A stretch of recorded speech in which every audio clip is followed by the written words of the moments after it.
বিসমিল্লাহির রহমানির রহিম। আল্লাযীনা জের পাশে ইয়া সাকিন আলিফ টেনে পড়বেন। হামজা লাম জবর আল, লাম জবর লাম, আল্লাহ, জাল ইজি, আল্লাযী, নুন জবর না, আল্লাযীনা। খালি আলিফ আছে, যদি আলিফ লাম যদি থাকে তাহলে ওপরে একটি জাবার দিয়ে দিবেন। আল্লাযীনা ইয়াত্তাখিজুনাল, এই লামের সঙ্গে মিলবে। পেশের পাশে অসাকিন এক আলিফ টেনে পড়বেন। ইয়া তাজবার ইয়াত, তাজবার তা, ইয়াত্তা, খজর খি, ইয়াত্তাখি, জাল অফিস জু, নুন লাম জবর নাল, ইয়াত্তাখিজুনাল কাফিরিনা। জের পাশে ইয়া সাকিন এক আলিফ টেনে পড়বেন। খাড় জবর এক আলিফ টেনে পড়বেন। কাফ খাড় জবর কা, ফা জের ফি, কাফি, রি, নুন জবর না, কাফিরিনা। আউলিয়া, মোটা চিহ্ন মাদ্দে লাজিম চার আলিফ টেনে পড়বেন।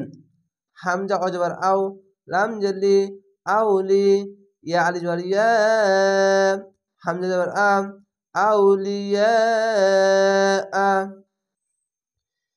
মিং, এখানে ইকফা গুন্না বাংলা অনেস্কার মতো। ইকফা গুন্না 15টি হরফ। নুন সাকিন দুই জাবার দুই জে দুই পেশের পাশে আসলেই ইকফা গুন্না হবে। যেরকম নুন সাকিনের পাশে এই দেখেন দাল, এখানে দেখেন নুন সাকিনের পাশে দাল, তার জন্য এখানে ইকফা গুন্না হচ্ছে বাংলা অনেস্কার মতো। মিম নুনজের মিং দুনিল, মিং দুনিল, পেশের পাশে অসাকিন এক আলিফ টেনে পড়বেন। মুমিনিনা, এখানে তো আছে তার জন্য শেষ অক্ষর সাকিন দিতে হবে, থামতে হবে, অক্ষ করতে হবে, তার জন্য শেষ অক্ষর সাকিন দিবেন, দিয়ে 3 আলিফ টেনে পড়বেন, মাদ্দে আরজি হবে। কেন? জের পাশে ইয়া সাকিন এক আলিফ টেনে পড়বেন। আর এই আয়াতের শেষে বলতে এখানে থামতে গেলে শেষ অক্ষর সাকিন দিলে 1 2 3 তিনটি অক্ষর 3 আলিফ টেনে পড়বেন, মাদ্দে আরজি হবে। আলিফ বা হামজার উপরে সাকিন থাকলে ঝক মেরে পড়বেন। মিম হামজা পেশ মু, মিম জেরমি, মু মি, নুন ইয়েজরনি, মু মিনি, নুন জবান না, মু মিনি না, মু মিনিন। জের পাশে ইয়া সাকিন, এটি হচ্ছে লিনের হরফ। শেষ অক্ষরে সাকিন দিলে 1 2 3 তিনটি অক্ষর 3 আলিফ টেনে পড়বেন, মাদ্দে আরজি হবে। আয়াবতাগুনা, পেশের পাশে অসাকিন এক আলিফ টেনে পড়বেন। এখানে কলকলা, কলকলাটি ধাক্কা মেরে নিচে সাউন্ড আসবে।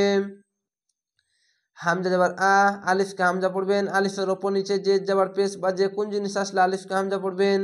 এখানেও হামজা পড়েছি যেরকম হামজা যাবার আ, ইয়া বাজবার ইয়াব, আ ইয়াব, তা যাবার তা, গ অফিস গু, নুন যাবার না, আয়াবতাগুনা ইনদাহুমুল।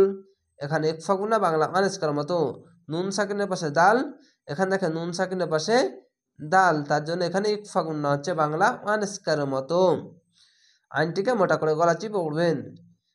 আইন নুনের ইং, দাল যাবা দা, ইং দা, হাফ পেশু, মিম লাম পেশ মুল, হুমুল। ইজ্জাতা, আইন জাজের ইজ, আইনটিকে মোটা করে গলা চিপে পড়বেন। জা যাবার জা, ইজ্জা, তা যাবার তা, ইজ্জাতা। ফা ইন্নাল, এখানে ওয়াজিব গুন্না, ওয়াজিব গুন্না দুইটি, মিম এবং নুন এর উপর তাসদিদ থাকলে ওয়াজিব গুন্না হবে। ফা যাবার ফা, হামজা নুন ইন, নুন লাম যাবার নাল, ফা ইন্নাল ইজ্জাতা। আইন জাজের ইজ, জা যাবার যা, ইজ্জা, তা যাবার তা, ইজ্জাতা। আইনটিকে মোটা করে গলা চিপে পড়বেন। লিল্লাহি, খাড় যাবার এক আলিফ টেনে পড়বেন। আল্লাহ লেখা থাকলে ডান পাশের অক্ষরটি দেখবেন, নিচে জের থাকলে পাতলা করা হবে। লাম খাড় যাবার লা, হাজের হি, লিল্লাহি জামিআ। এখানে আয়াত আছে, থামতে হবে, তার জন্য একটি জাবার আলিফের সঙ্গে মিলিয়ে এক আলিফ টেনে থেমে যাবেন। জের পাশে ইয়া সাকিন এক আলিফ টেনে পড়বেন। জিম যাবার যা, মিম ইয়েজার মি, জামি, আইন আলি যাবার আ, জামিআ। আইনটিকে মোটা করে গলা চিপে পড়বেন। আশা করি আপনারা এই গুণনার নিয়মগুলো অনেক সহজে বুঝে বুঝে পবিত্র কোরআন শিখতে পারছেন। তো অবশ্যই চ্যানেলটিকে সাবস্ক্রাইব করে রাখবেন পরবর্তী ভিডিও দেখার জন্য। ভালো থাকেন, সুস্থ থাকেন। আসসালামু আলাইকুম।